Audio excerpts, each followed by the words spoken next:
বিসমিল্লাহির রহমানির রহিম। আমি মোহাম্মদ আব্দুল মজিদ বিশ্বাস, সিনিয়র যুগ্ম সাধারণ সম্পাদক, ঝিনাইদহ জেলা বিএনপি। সম্মানিত এলাকাবাসী,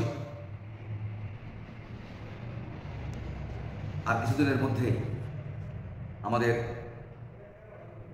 ভাব গাম্ভীর্যের মধ্য দিয়ে মুসলিম সম্প্রদায়ের সবচেয়ে বড় ধর্মীয় উৎসব ঈদ উল ফিতর অনুষ্ঠিত হতে যাচ্ছে। ইতিমধ্যে আমরা আজকে 26তম রমজানে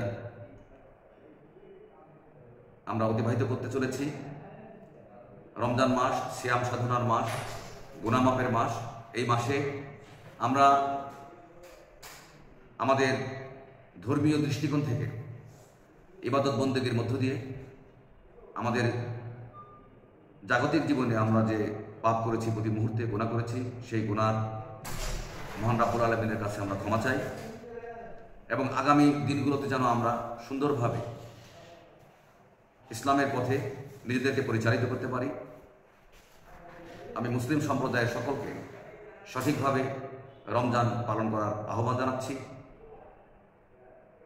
বর্তমান বাংলাদেশের রাজনৈতিক পরিস্থিতি নিয়ে আমি দু একটা কথা বলতে চাই।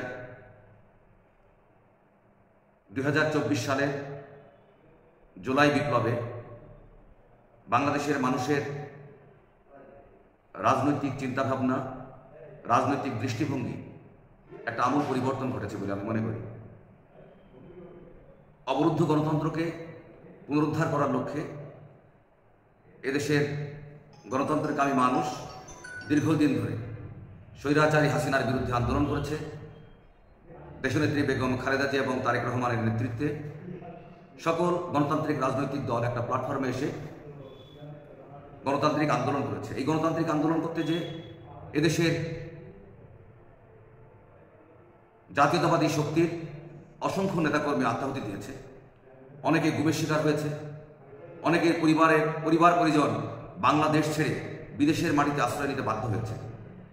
এমন একটা বিভীষিকাময় পরিস্থিতির মধ্য দিয়ে বাংলাদেশ অতিবাহিত হচ্ছিল। বাংলাদেশের গণতন্ত্রের মা নামে খ্যাত দেশনেত্রী বেগম খালেদা জিয়া, তাকে একটি মিথ্যা মামলায় দীর্ঘ প্রায় 6 বছর তাকে কারা অন্তরীণ করে রাখা হয়েছিল, শুধু সরকারের অগণতান্ত্রিক আচরণের বিরোধিতা করার কারণে। তারুণের অহংকার তারেক রহমান, বিএনপির ভারপ্রাপ্ত চেয়ারম্যান, তিনি দীর্ঘ প্রায় 17টা বছর বাংলাদেশের মাটিতে পা রাখতে পারেননি।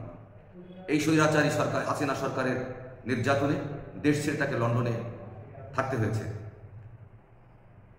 দেশনেত্রী বেগম খালেদা জিয়া এবং স্বাধীনতার ঘোষক শহীদ রাষ্ট্রপতি জিয়াউর রহমানের কনিষ্ঠ পুত্র আরাফাত রহমান কোকো শেখ হাসিনার নির্যাতনে উনি মালয়েশিয়ায় চিকিৎসাধীন অবস্থায় উনি শেষ নিঃশ্বাস ত্যাগ করেছেন।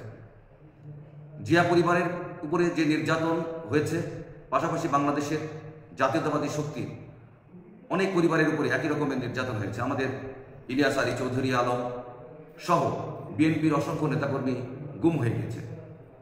আমরা যারা গণতান্ত্রিক আন্দোলনের রাজপথের সৈনিক ছিলাম, আমরাও দীর্ঘ 15 বছর নিজের বাড়িতে মাথা দিয়ে আমরা শুতে পারিনি।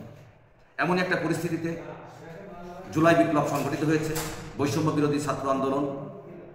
আমাদের বিএনপি সহ সকল গণতান্ত্রিক আন্দোলনের সাথীদের সঙ্গে ঐক্যবদ্ধভাবে এই আন্দোলনে 5ই আগস্ট তাবেদারি হাসিনা সরকারের পতন হয়।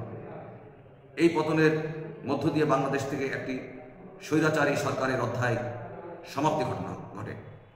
আমরা বিশ্বাস করি অনতিবিলম্বে আমাদের যে দাবি ছিল নির্দলীয় নিরপেক্ষ একটি তত্ত্বাবধায়ক সরকারের অধীনে, বর্তমানে যে অন্তর্বর্তীকালীন সরকার, এই সরকারের অধীনে অচিরেই বাংলাদেশে একটি নিরপেক্ষ নির্বাচন অনুষ্ঠিত হবে। যে নির্বাচনে বাংলাদেশের মানুষের দীর্ঘদিনের দাবি একটি গণতান্ত্রিক রাষ্ট্র কাঠামো আমরা উপহার হিসাবে পাব।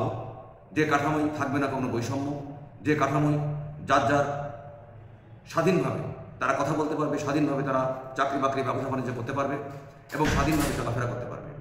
5 বছর পর পর এদেশে নির্বাচন অনুষ্ঠিত হবে। সেই নির্বাচনে জনগণ যাকে রায় দেবে তারাই রাষ্ট্র ক্ষমতায় অধিষ্ঠিত হবে এবং দেশ পরিচালনা করার দায়িত্ব পাবে।